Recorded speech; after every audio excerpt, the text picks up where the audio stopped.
CNN's been reporting today that North Korean leader Kim Jong-un is in grave danger after what its source in the U.S. said was an operation. But the South Korean government says there are no signs of anything unusual. North Korean leader Kim Jong-un is residing in a rural part of the country with his closest aides, that's according to the South Korean government. A CNN report on Tuesday claimed that Kim is in grave danger after having heart surgery earlier this month. But South Korea's government official familiar with the matter said there is nothing out of the ordinary to suspect about Kim Jong-un's health, nor are there signs of an emergency or any unusual developments. It was deduced that CNN's source, a U.S. official, had made an assumption based on Kim Jong-un's having not made a public appearance for 10 consecutive days, even on his grandfather's birthday, April 15th.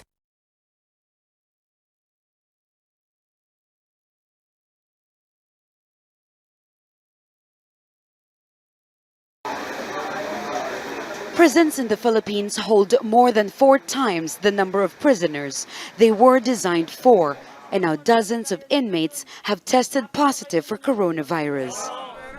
Many others have been placed under quarantine. Health experts say the situation is a ticking bomb.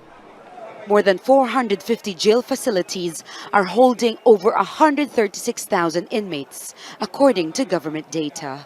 And local police stations are often like this, so congested that prisoners take turns to sleep or stand. The situation with women's facilities isn't any better.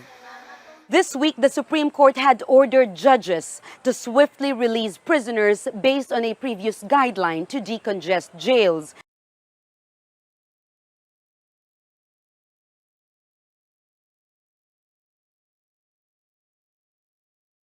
For one thing, demand continues to grow for South Korea's COVID-19 test kits. They're being shipped now to 117 countries. The governor of the U.S. state of Maryland requested them personally. Countries are ramping up their testing, so they're trying to get more test kits from Korea. The planes used to send the kits to those countries will also be used to bring back Korean nationals who are stuck there. In the U.S., Maryland has acquired 500,000 of the kits. Maryland Governor Larry Hogan and the state's First Lady personally welcomed the Korean plane that arrived with the kits on Saturday. Hogan and his wife, who was born in Korea, had asked for the kits in March in a personal request to the South Korean ambassador, and he acknowledged the role of top Korean officials in providing them.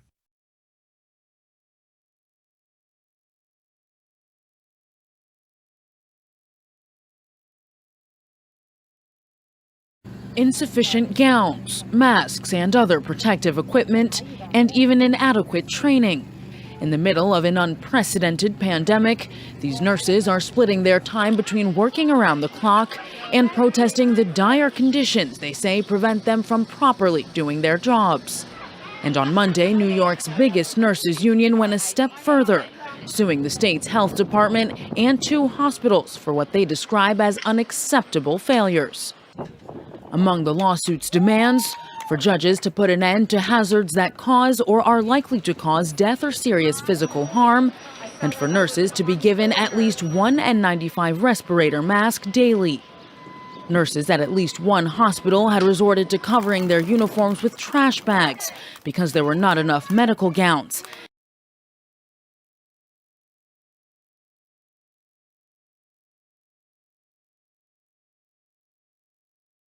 Bring it back to Gauteng, where police have arrested 25 more suspects in connection with school burglaries in this province. A team of detectives were tasked with investigating the burglaries and incidents of arson at schools during the lockdown. At least 18 schools in Gauteng have been burgled and vandalized. Police spokesperson Mavela Masondo says communities played a major role in the arrests. Remember, after we experienced an increase of schools that are being broken into last month, the provincial commissioner of the police in Gauteng appointed a team of experienced and senior investigators to look into the matter to arrest the perpetrators.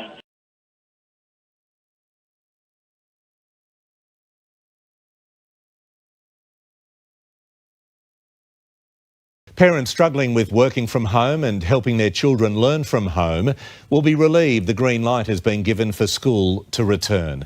But it won't be straightforward, with teachers pushing back on the Premier's plan. It's back to school for Sydney students.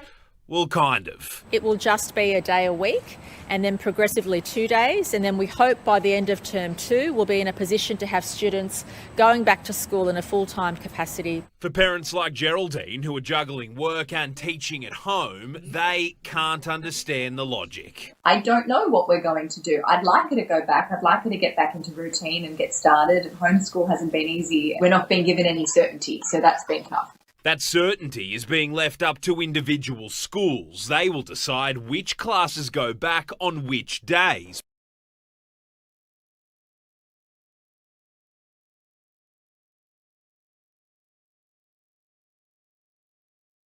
And in Egypt, where most African countries are focusing internally, Egypt is doing something totally different. They're sending supplies to the U.S., medical supplies. A military plane full of supplies is arriving on Tuesday in the U.S., and people at home have been left asking why. They understand that Egypt and the U.S. have, close relations, but at this time they're asking, does the country really have enough resources to be giving supplies to the U.S.?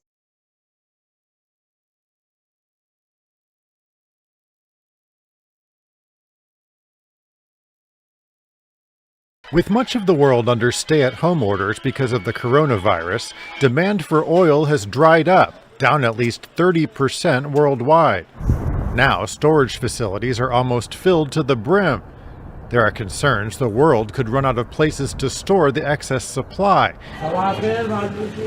Earlier this month, OPEC Plus, a group that includes OPEC members and others such as Russia and Mexico, agreed to cut output by almost 10 million barrels per day, or about 10%, for the next 2 months. It's the largest cut ever agreed to, but some say it isn't enough. There is mounting concern the U.S. will actually run out of storage capacity. Buyers in Texas have offered as little as $2 a barrel for some oil streams, raising the possibility of negative prices, with producers paying to have crude taken off their hands.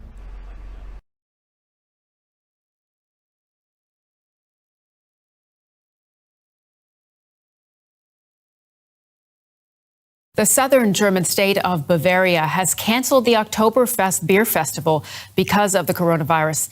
The event attracts more than 6 million visitors every year, and authorities feared allowing it to go ahead would lead to a spike in infections. As we report, the move is likely to take both a financial and an emotional toll. No crowded party tents, giant mugs of beer, or packed out parades. Germany's biggest festival has been cancelled for the first time since World War II. Large events are currently banned in Germany until the end of August. Oktoberfest was supposed to start on September 19th, but officials say the risk of infection during the coronavirus pandemic is just too high.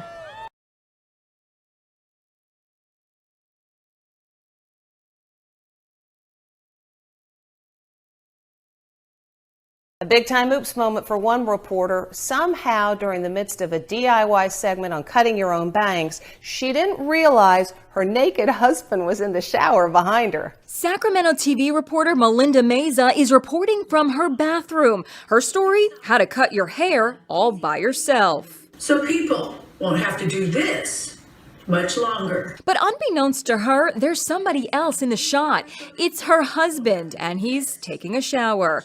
There's his reflection in the mirror. Oops. The perils of reporting from home. In Stockton, Melinda Meza, KCRA 3 News. And Anderson Cooper also suffered a major quarantine fail after cutting his own hair. Last night, I took a razor and buzzed my head, and I gave myself a giant bald spot.